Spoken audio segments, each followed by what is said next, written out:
My name is Sara Morgan. I am an Antarctic penguin keeper at SeaWorld on the Gold Coast here in Australia. Hello, I'm John Rossi.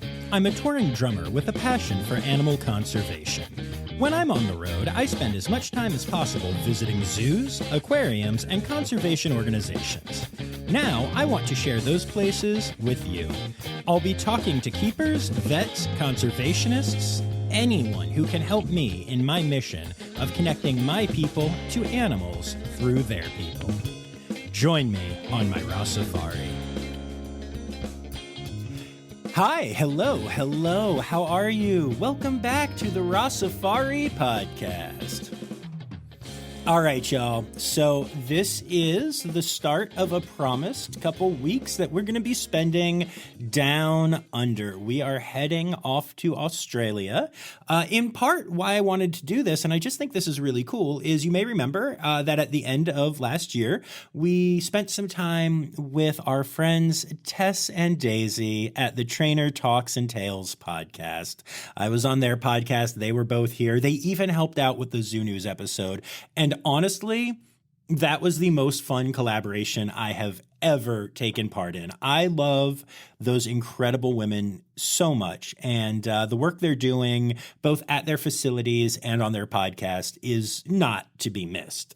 And it really paid off. A bunch of people who are Rossifari fans have started listening to Trainer Talks and Tales, and a bunch of Aussies have started listening to Rossifari, which makes me so happy. Y'all don't understand. When I was growing up, I was obsessed with Australia. Obsessed. In fourth grade, we spent an entire half the year in geography class making a presentation and a big poster about a country.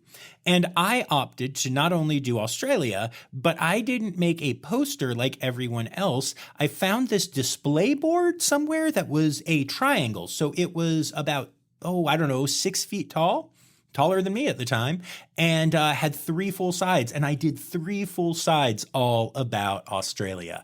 I have always loved it there, despite never making it there. Well, not making it there yet. But all you Aussies that I talk to keep giving me more and more incentive to come to the land down under and hang out. And I'm telling you, it's going to happen. I'm excited to come and hang out with all my friends. But yeah, so we are going to be talking to some people in Australia for the next couple weeks. And I'm just wildly excited about all of it. And we're starting off with a new friend, Sara Morgan. And Sara works at SeaWorld, as you heard her say in the intro, and she's taking care of penguins. And we get into a lot of really cool stuff about training and also about how to get into the field in Australia, which is definitely different than how a lot of people are doing it in the United States. There's a thing called a cert there, and I'll let Sara tell you more about it. But honestly, it's the kind of thing that I wish that we had more of in the States. I think it's a really cool thing. So we talk about all kinds of good stuff. And obviously, this was a Zoom interview, so you're getting your Zoom audio. But it's well worth the listen because Sara is just an incredible individual. And I think you're going to be really inspired by this episode. So we'll get to it in a minute. But first, let me remind you to make sure that you hit subscribe and make sure that you're following along on the socials at Rossifari everywhere except for TikTok, where I'm at Rossifari Pod. Because see, if there's one thing I learned from all of my Aussie friends, it's that you're supposed to abbreviate things. And so a podcast is a pod. Or, as Tessa likes to call it, the potty, which sounds a little too much like potty to me. But enough of the goofiness. Let's get to it. Here is my interview with Sara Morgan from SeaWorld.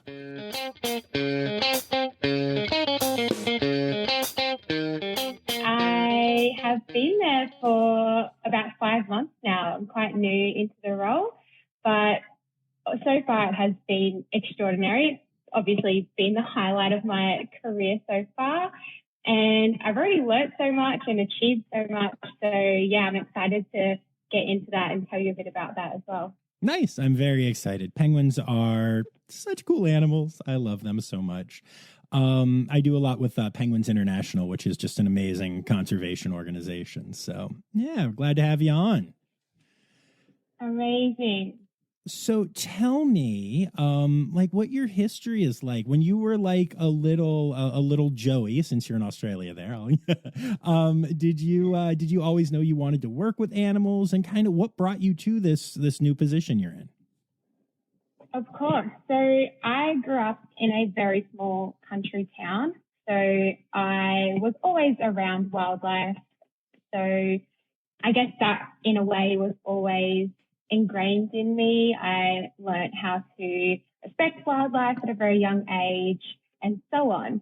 But I wouldn't say that I thought I would be doing a career in wildlife. I always respected and loved wildlife, but I never really knew there were a lot of jobs.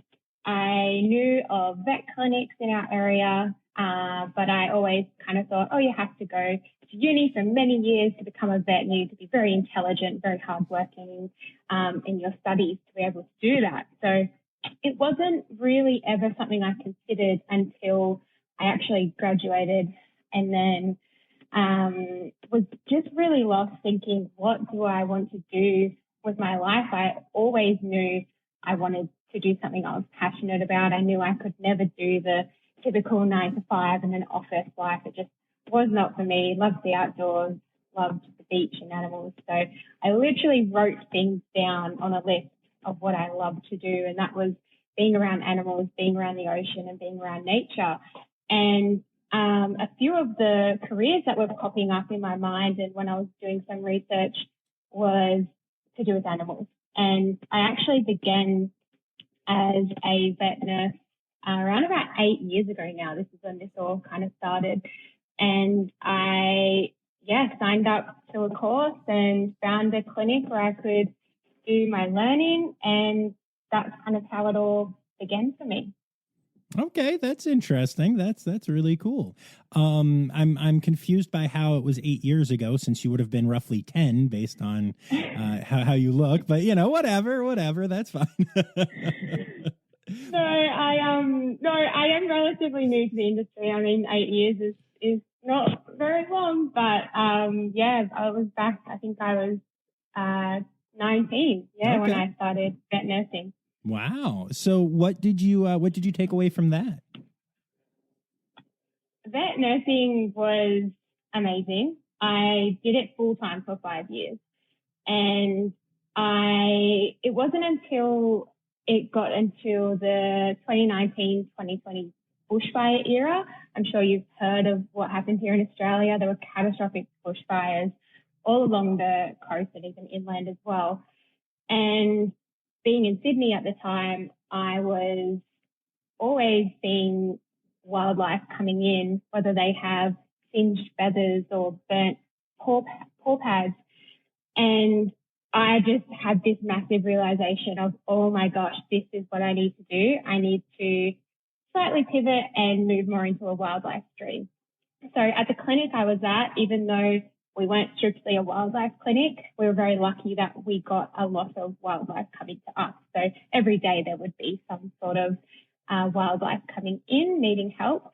And I was kind of the nurse that would take them under my wing, and I'd love to have all the baby possums and things and nurture them back to health. So that was kind of my thing as a nurse, and that's how I then discovered, oh, there is another pathway into animals. And I actually then put myself forward for the Certificate for Inexhibited Animals course. And when I did that is when I opened myself up to this amazing industry that I'm in now.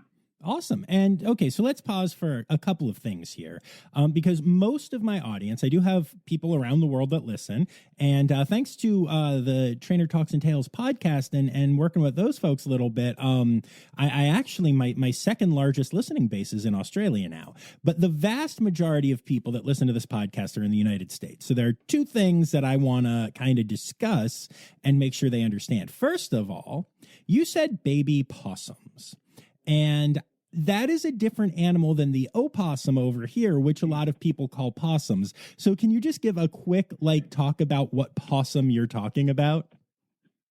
Sure. So here in Australia, we have a few different species of possum. We have most commonly brush-tailed possums and ring-tailed possums, which are very cute, small little marsupials. They carry their young in a pouch. They're very, very cute and sweet, and they're not pests here in Australia. I know in other countries they are pests. Here they are native, and they're actually essential to our ecosystem. So they're actually what we call and the name has fully escaped me right now, a keystone species. Oh my goodness. There we go. Sure, yeah. Keystone species.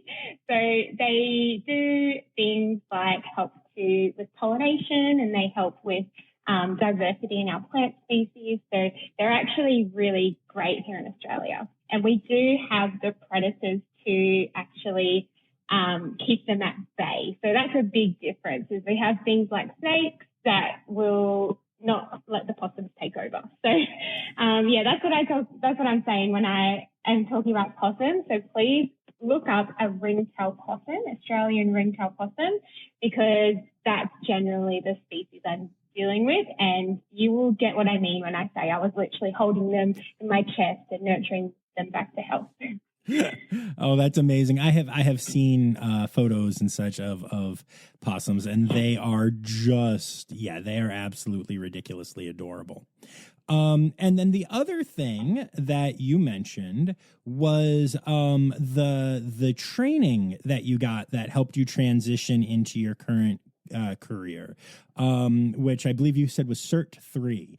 And to most people in the United States, that doesn't really mean anything. So can you explain what Cert 3 is and what that system is?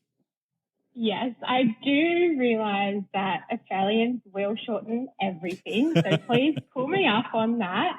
A Cert 3 is a Certificate 3, and it was basically at TAFE. I'm not sure if you have an equivalent, whether it's college or what you would call that, but it's not university. It's where you go to get a bit of a more streamlined certificate, and not necessarily a degree, but some sort of premise to be able to say, I have studied this and now I am qualified. So I'm a massive advocate for TAFE and for vocational education in general, which is an alternative to university here in Australia. So here in Australia, the TAFE course right now, which is the Certificate 3 in Exhibited Animal Care, is actually one of the most desired courses that you can take to work in a facility with animals. So back in the day, it was very much university is the only way, whereas now the TAFE course being so hands-on, it is actually more desirable for employers. So that's what I'm talking about when I say that. And essentially it was a 1-year course where I actually moved up to Queensland to do it at a facility there. And I completed the year learning fully hands-on how a zoo facility runs. I would actually shadow keepers, and they would mentor me on their day-to-day ins and outs, go on with the feeding and the cleaning and the training and the enrichment, everything that they do in their day, I would shadow them and I would help them to do. So that's essentially that course. And yeah, it has absolutely gotten me to the position where I am in now, because it is a requirement for a lot of facilities now, as I said before. That's awesome. I am a firm believer that, especially in the States, there's such focus on getting a university education, a 4-year degree, or even a 2-year degree, something like that, where you study a bunch of stuff that doesn't relate to the career you want and all those things. And that's cool. And there's a place for that. And I have one of those. I've never used it a day in my life for like a job, but like, cool, I have a piece of paper. Good. But I think I'm a huge advocate for just like showing people how to do the thing, mentorship and that kind of thing. And that sounds more like what the Cert 3 is. And that's really cool. And then you still get the piece of paper that says, yeah, I can do the thing. So that I really dig that. That's cool. Yeah, we even have it at my current workplace at SeaWorld, where we have groups of students come in every year, just like I did. And a lot of them do end up getting jobs after. So it is showing it's really working. Nice. Very cool. So let's talk about some of the facilities or some of the animals that you dealt with. Like, tell me your career from vet nurse to, where you're currently at SeaWorld. Yes. So I will say I was at my normal vet nurse job one day in Sydney, and I literally went to my car to have this interview with someone in Queensland to join this new TAFE course. And she fully understood. She said, I know, I work with animals too. I know it's hard to get away, and this is your one lunch break in your car doing this interview. So she was very understanding, and kind of got the drift already that I was hardworking. I was dedicated to this. So she was very happy with the interview and put me through to be a candidate for the course. And then, I got a letter saying I was approved. So my amazing husband came with me. We moved all our life up to Queensland to be able to do this course. So I did it at a facility that I used to work at. So that was awesome because I literally came in, I would know how the facility ran, and I knew the animals, and I was very fortunate enough that not even halfway through my course, I actually got a position there as an education officer. So that was my first taste into the industry. I was a casual education officer. I would come in and work with reptiles, some mammals, some birds, depending on the day. And it was honestly the best experience, is the best taste into the industry I could have asked for, because I did get to work with a lot of different species. And I was learning so much because I had to educate. I had to go to schools and talk to the children and the students, and I had to be the educator. So I was learning a lot, and then in turn I was teaching. And then around about 6 months after being in that position, I was then moved into, I guess, another similar department. I was moved into the animal training and presentations department, where I did a lot of work with training animals, and that was kind of my first taste into that. I did bird shows and presentations around the park, and I predominantly did work with birds, but we also had mammals and some reptiles and things like that. So I did spend around about a year in a part-time position there as a presenter and animal trainer. And through that year, I learned so much about foundation training, so much about our animals and running a show and how the ins and outs of that works as well, and just a lot about the industry in general. And then it wasn't until September last year that I accepted my role as a penguin keeper at SeaWorld. And I guess that's kind of up to date now where we're at. Nice. Well, that's very cool. I'm so curious, when you moved into the training and presentation stuff. First of all, that's a lot of stuff. Was that the kind of stuff, had you covered that stuff in Cert 3, or was that stuff that you had to learn, for that job? Yes. So in the Cert 3, we did learn it. It was very basic, and as I know, assumed, because the Cert 3 is literally a year. So if you think about when you go to university, it might be 3-4 year degree. It's a 1 year course. So it is a bit of a snapshot into everything. So it was a very basic overview. So I did learn a lot on the job, but to be completely honest with you, and I think this is a sign of the times, I did a lot of my learning externally. So I listened to podcasts, and I would look up papers, and I would speak to other industry professionals, and I did a lot of my learning through that, going to conferences as well. So, definitely learnt the basics on the job, and then everything else, it was really kind of up to me to do my own research. And I feel that that's still me today, and I think I would never want to lose that, because knowledge is power, and we want to keep learning, and we want to keep bringing in new ideas and staying current with the times. You know, in this industry, things change quickly and you need to keep up. Very cool. So yeah, I think that's I really respect that. I think that's something I like doing. I love learning my own stuff. I mean, when I decided to create a podcast, I learned how to do it on my own and figured all this out. And you know, I think that's very cool. So that does show a lot of passion and a lot of drive, which I think is really cool.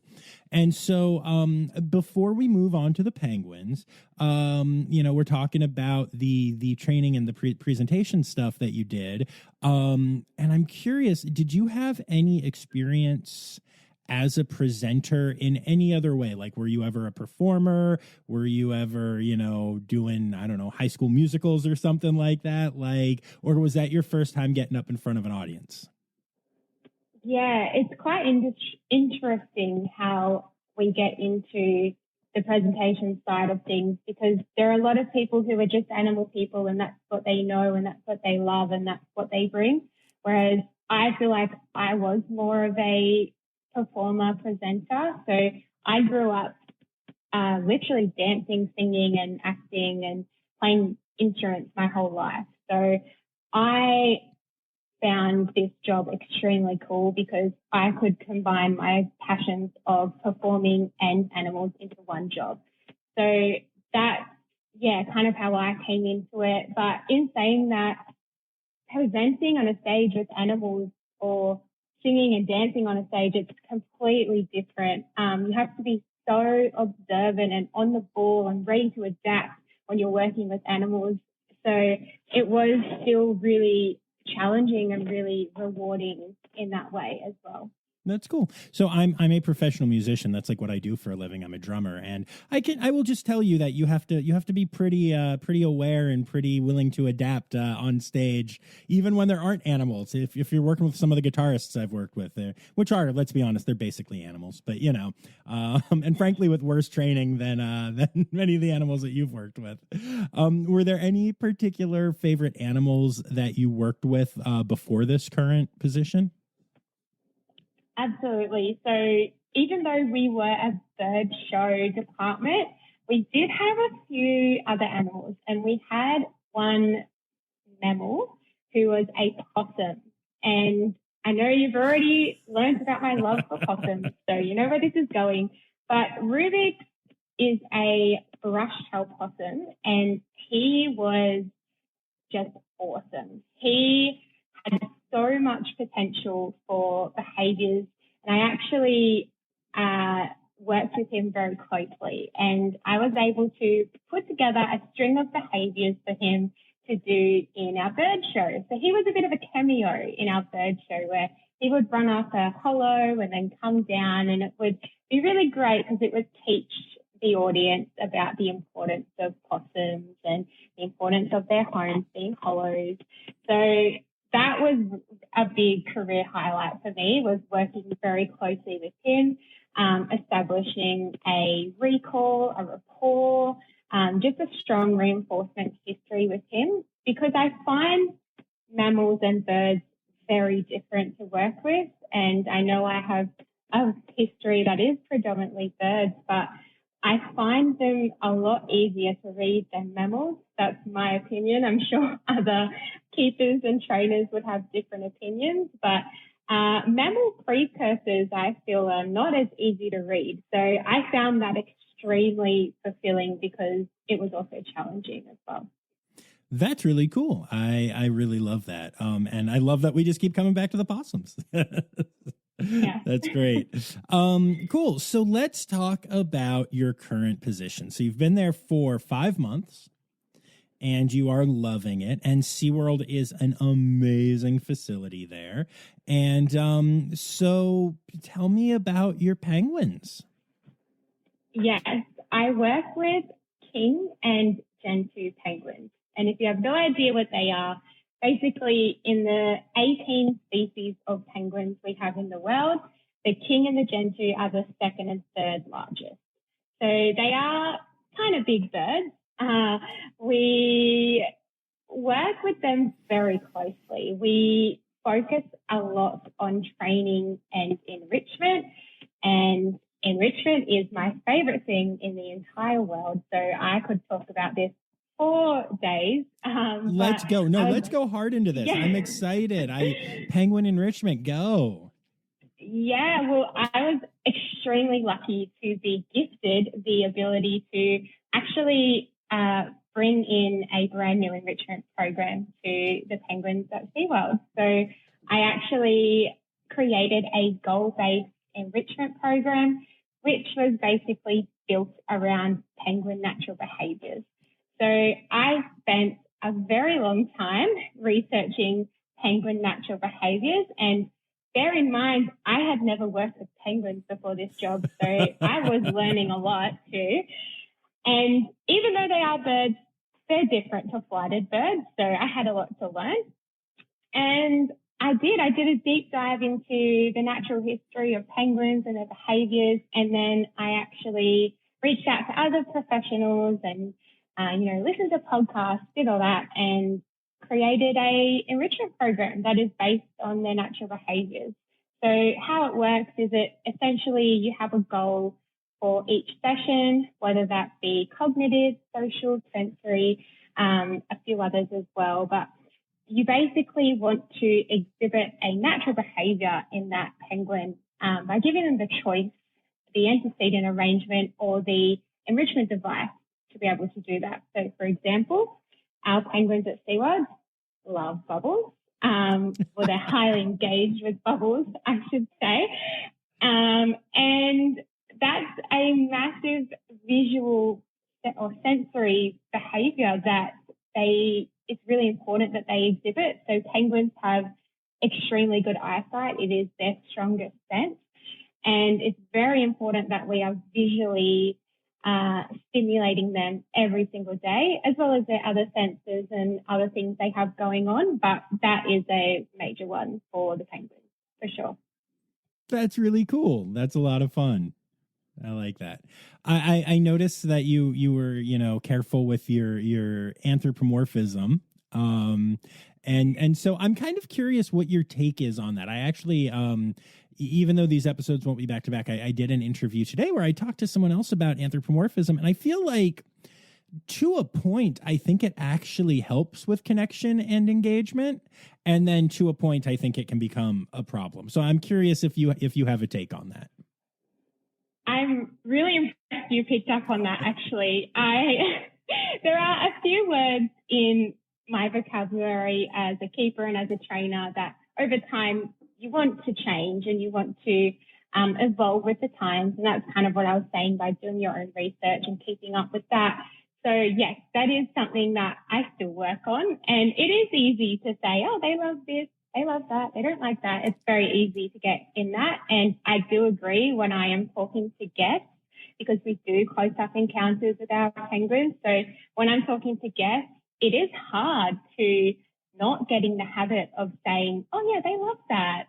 So I am trying my best to change my vocabulary, and instead of they love that, they're highly engaged, or they don't really like that, they seem to avoid that item, things like that. But in general, yes, I do try and, not use those words. So I haven't really created a strong decision on this in general, but at the moment, I am trying to keep up with the times and use the language that is appropriate for now and the research that we've done. And I think there's a lot to say about interpreting data and interpreting with my enrichment program. We would like to get to the next stage where we are really going into depth and interpreting the data and seeing what they are highly engaged with and what they are not. So, I think the research that's happening right now is probably going to help us get a bit more of a understanding of all this, including myself. Definitely. I think it's such an interesting discussion, and I don't think there is a one right answer or anything, but like, I know that I connect more when I can feel some connection to something, when I can relate to something in some way. So like, it's not like when you said, oh, the penguins love bubbles, I was offended and I was like, "Arr." But at the same time, maybe a pure scientist would be. So I think there's it's that interesting balance of like, if a kid comes up to you and is like, oh, the penguins love bubbles, you don't want to correct and be like, well, actually, we don't know. There's that weird balance. But I do respect always trying to keep up and do the research and figure it out. That's definitely important. Yeah, absolutely. I think just awareness around it is important here for sure. Yeah, absolutely. So what are some of the other enrichment things? We've got bubbles, which they do not love. Let's be very clear, which they seem to be engaged with. So what else? What else are you doing with this program? Oh yeah, there's a lot. So if you're looking up natural behaviors of penguins, you're going to get hundreds. You're going to get lots of little micro behaviors within one behavior. So there's a lot that you can do. A lot of, I guess, the ones that they do find the most engaging is, as I said, bubbles. They tend to be drawn to, the more visual things. So I like to bring out fairy lights as well. That's one of my favorites for them. But also, obviously, water aquatic behaviors. So Gentoo and king penguins, there isn't currently a study that will tell us how much they're in the water, but there is a similar study on Adelie penguins, and they're in the water probably around 60% of the time of their day. So it is a lot. So, and you think of a penguin, they also sleep when we sleep. So it is a lot of the time that they're in the water. So we do a lot of foraging enrichments in the water, whether that be foraging balls and mats where we stuff fish into them and then they have to find them and actually work together to get them out. Or we do a lot of different levels of foraging in the water. So shallow water foraging, mid-water foraging, or seafloor foraging. Gentoo and king penguins can actually dive to really amazing depth. They get down to 200-300 meters underwater. Wow. So, it is important that we are getting them down to the bottom of the water there. And then also that snorkeling and porpoising and all the other things that they do on top of the water as well. So that's the most interesting part, is that my brain has been challenged to think outside of, let's do a foraging enrichment to, is it going to be a shallow water foraging enrichment? Is it going to be a deep water foraging? Is it going to be on the surface? Is it going to want to exhibit porpoising or snorkeling? Yeah, there are so many different, it's literally limitless the ways that we can engage these animals. And it is really important because from my observations, they are super intelligent and they are they need to be super stimulated because they do actually lose attention quite quickly from things. So, yeah. That's very cool. Do the two species live together, or do you have two separate exhibits that you're dealing with?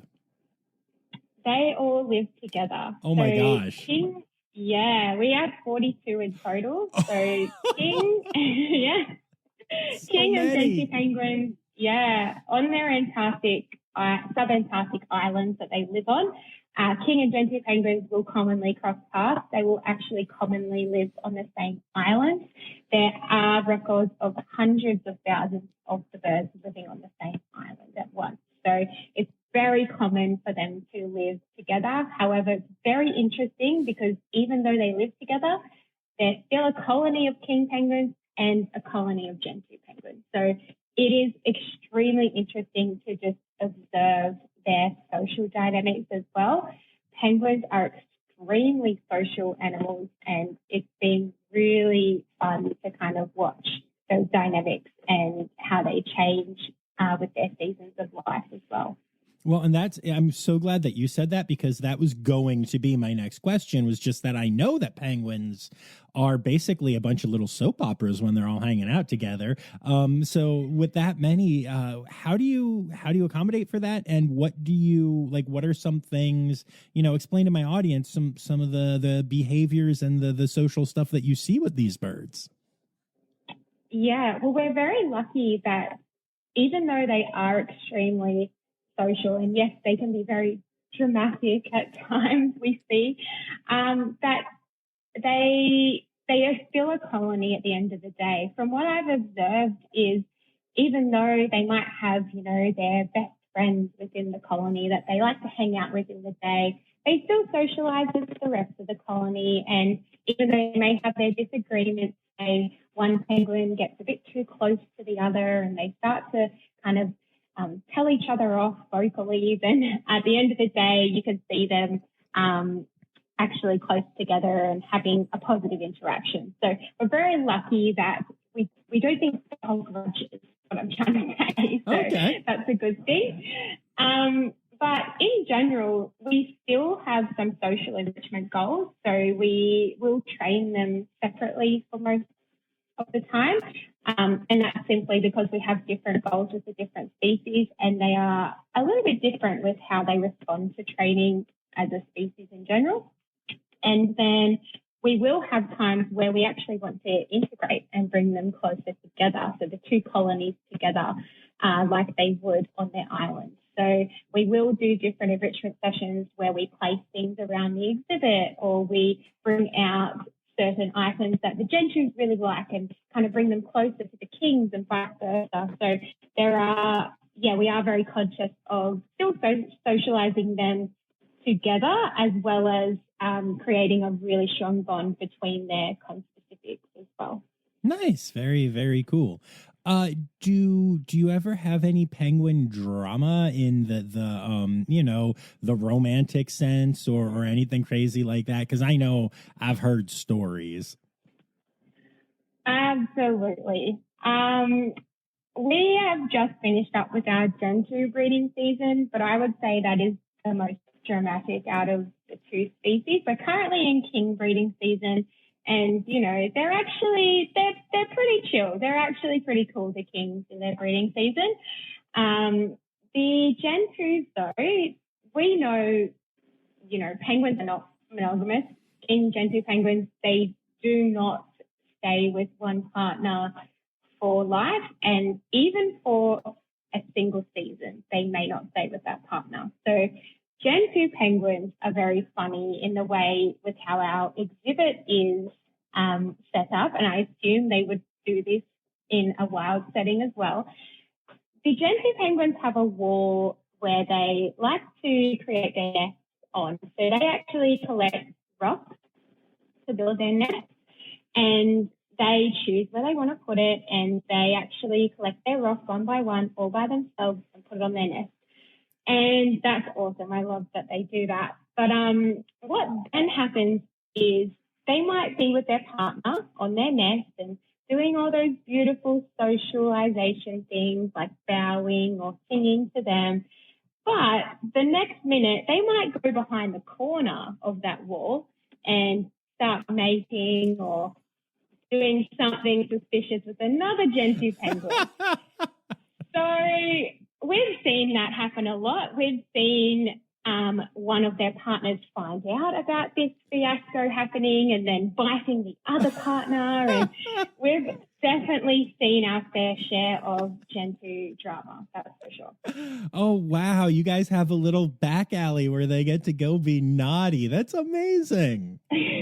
Literally. I'm going to start calling it that. I'm going to call it the Gentoo back alley. That's perfect. Perfect. That'll also probably be the title of this episode.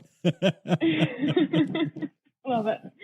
Oh, that's really fun. I love that. Do you find that when you're training the penguins, especially when you first got into it, were you surprised at how smart they were? Were you surprised at how hard you had to work to, maintain their interest in all of that? Yes, I was definitely surprised. I came into the department when a lot of the training was fairly new. I think penguin training in general in facilities is on the newer side. We've always seen dolphins and seals doing these amazing behaviours and cooperative care, but penguins, I feel it is quite a new thing, and it was exciting. So when I came in, I was pretty impressed with what they were doing and could see so much potential and was so excited to do more. So I am practicing a lot of patience with the penguins in training sessions. I think that's really important.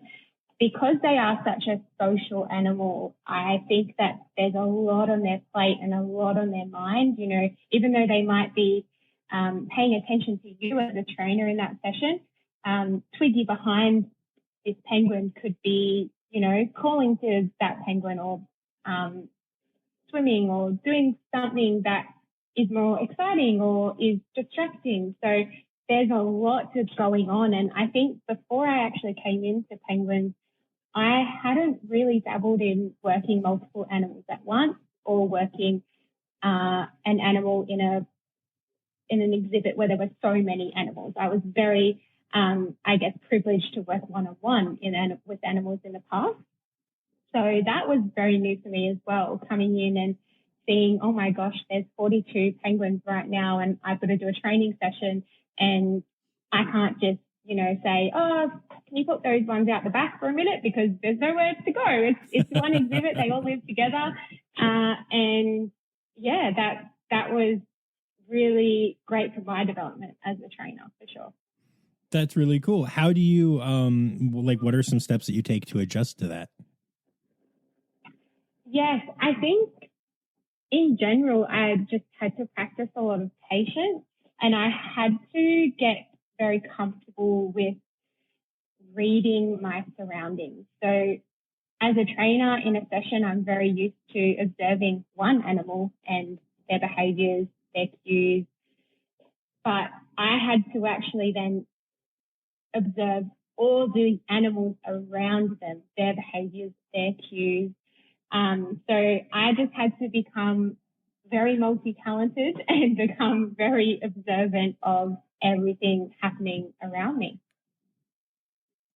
That makes a lot of sense. I have been on exhibit with a couple of different penguin species and during feedings and stuff. And yeah, there's a lot going on every time that you're there. It's very I don't know if overwhelming is the right word, but it's a little bit overwhelming. Whereas when I'm on exhibit with other animals, I often find that it's just not that big of a deal. But penguins always seem to have something going on. And like you said, they're kind of sneaking up behind you and one's trying to eat your shoelaces while another one's distracting you. And yeah, it's been interesting. Yes, definitely. I think one thing that really helps us though, and what has combated that and streamlined our training is a system that we've created. It's a corral system. So we actually have a perspex set up and we have doors on either side and one penguin enters at a time. So that has revolutionized our training for the penguins and it has really helped me when I've been developing these new behaviors. I've actually just kind of in process of doing a voluntary body check behavior with our Gentoo penguins. So they enter the corral system, they station, and then they actually receive a cue to the body part that is yet to be touched. And as long as they, I say consent, but as long as they stay still and they don't seem stressed like they're trying to move or turn away, then that body part will be touched and then they'll receive their reward, which is their fish at the end, and they'll be let out of the corral. So that's been really exciting. I've started with voluntary kill checks, which is essentially part of the sternum, and it tells us a lot about the health of a bird. So checking their kill, and then we are going to be moving on to voluntary wing band changes shortly as well. So they're really exciting things that we're working on, and it's helping with our cooperative care in general with the birds. Wow, that's really amazing stuff. I haven't really heard of much stuff like that out there, so that's very cool. I like that a lot. Nice. I I think we've gotten a good overview of everything going on with the penguins. But I have to kind of pivot for a second and ask. So one thing that I know about you, because we met on the Instagram machine, and you have a whole lot of videos of you in the ocean, snorkeling. And so I'm just kind of curious, is that just a hobby, or what is your deal with that? And how big of a part of your life is that, and how much does that help you connect with animals and everything? Yes, that is purely recreation. Okay. So I started freediving just a year ago now. I met a really great friend who was into it, and we just started going out together to our local reef. And I quickly became very intrigued with it, not only because of the experience with just wildlife in general, but also just the feeling of being in the ocean and being free is just something that, is not comparable to anything else I've ever felt. And even though I didn't grow up by the ocean, I've always loved the ocean. And it's just been that one kind of more, I guess, just a step closer into being one with the ocean and living my mermaid dreams in general. So, that's something that I do regularly. I do it every day I can. So every day I have off, I'll check the conditions. If it's good, I'll go out. It's just something that's become a big part of my life recently. What's the coolest thing that you've seen while doing it? Oh, so many things. I will never forget the first time I saw a leopard shark. That was incredible. That was over in Byron Bay. But more recently, I was just up on the Great Barrier Reef and I saw white-tip reef sharks, and that was really, really cool as well. Wow, that's awesome. Do you ever see any sea turtles? Yes, all the time. Oh, they're one of my favorite animals. We have a local reef, literally 10 minutes from my house here, and it's about a 400-meter swim out to the reef. So it's a bit of a swim out, but when you get out there, it's just turtles everywhere. There's a local turtle there. We've named her Kira after Kira Beach, and there's a lot of life just on our doorstep there, which is amazing. That's incredible. I would love to do that. I would love to experience that. That is amazing. Oh, that's so cool. Absolutely. Come to Australia and we'll go for a dive. I mean, I'm not kidding when I say, like, my big goal for the next, year or two is to get out there and visit a bunch of these facilities and, hook up with the amazing guests that I've talked to virtually now, and just kind of hang out. And I want to come see SeaWorld. I'll go for a dive with you, go hang out with Dr. Claire Madden for a little bit. And, we had an amazing episode with her to kind of start off my season when I changed seasons in the summer. And just the team from Trainer Talks and Tales and my friend Ren Howell up at Wildlife Sydney Zoo. And this is something that I really desperately want to make happen. And I would love to have you show me some sea turtles. That would be incredible. Absolutely. I mean, the good thing about Australia is even though we're spread out, the industry is quite small. So we do know everyone, and we'll definitely all hang out. That will be easy enough to do for sure. Amazing. All right. Well, I have kept you long enough, so we got a couple of things that we need to do to wrap up here. First of all, are there any conservation organizations that you'd like to give a shout out to? Definitely. I have to shout out the SeaWorld Foundation. I'm very lucky to work at a place where I can proudly say, we rescue whales and sea turtles and seals. It's the coolest thing ever. I really believe in that foundation, and they're just doing amazing things, research, rescue, relief, all of it.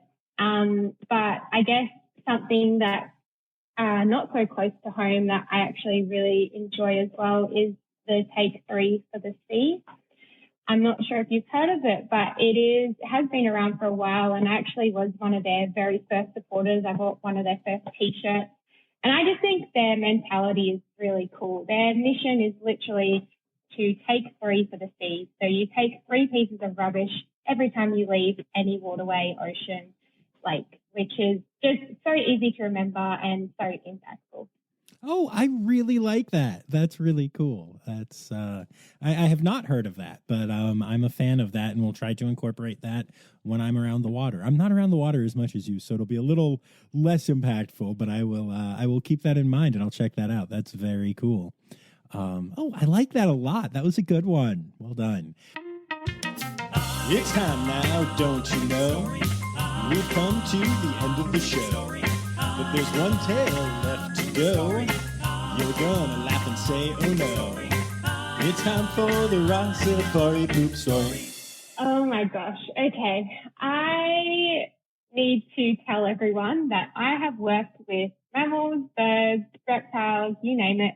I have never smelt worse poop than penguin poop. I just have to say that first of all, okay? It is the worst. Now, I have a couple, but I'll just do this one. Anyone who knows me knows one of the favorite parts of my day when I'm working with the penguins is the shoveling. We get to go up and shovel snow, and it's the coolest thing ever. And we wear these really big snow clothes, and it's just so much fun. So we go in and we're shoveling the snow, and we bring these big buckets out because we're obviously filling the buckets with not only snow, but penguin poop as well. And one day I was so excited. I get really excited for shoveling. I'm like, yeah, it's shovel time. Let's go out, team. Let's shovel. I had a big smile on my face. I was laughing. We were cracking jokes to each other. And I was probably a bit too happy because the last kind of shovel I did, the snow and all the other contents on the snow slipped off the shovel and went straight into my mouth. And now I know what penguin poop tastes like as well. So that's my poop story. Poop story. Amazing. Sarah, this has been so much fun. Thank you for taking the time to do this. No, thank you so much, John. I had an amazing time, and I can't wait to go for a dive with you in Australia soon. Woo!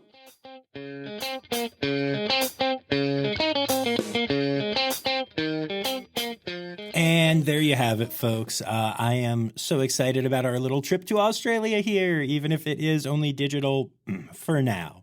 On a completely unrelated note, if I have any really rich listeners that feel like sending somebody to, Australia, I would not say no. Just putting that out into the world. No, I'm sure we'll get there, and I'm sure it's going to be absolutely amazing. But yeah, thank you all for being here and for being part of this adventure. It really does mean a lot to me, and to all of my new Aussie listeners. It's just so cool having people listening from Australia. It truly does mean the world. And another thing that means the world to me is that I have patrons. So I want to say thank you to all of my patrons, especially my Red Panda level patrons, Dr. Laura Schenk, Dr. Stephen Williamson, Barbara Bennett, and Jenny Owens. And remember that you can support the podcast financially for as little as $3 a month by going to patreon.com/Rossifari. And that's all I've got to say this week, other than, of course, to remind y'all that the word credits backwards is Steiderk. The Rossifari podcast is produced, hosted, and engineered by John Rossi. Editing and fact-checking by John and Dr. Zoe Rossi. Our theme song is Sevens by Nathan Burke, performed by Nathan and John. Interrupting John theme and additional voices by Taylor Isaac Gray. You can reach John directly on Instagram and Facebook at Rossifari or by email at rossifaripod@gmail.com. Rossifari is part of the Daydreamer Media Network. Now, stop listening to me and go visit a zoo.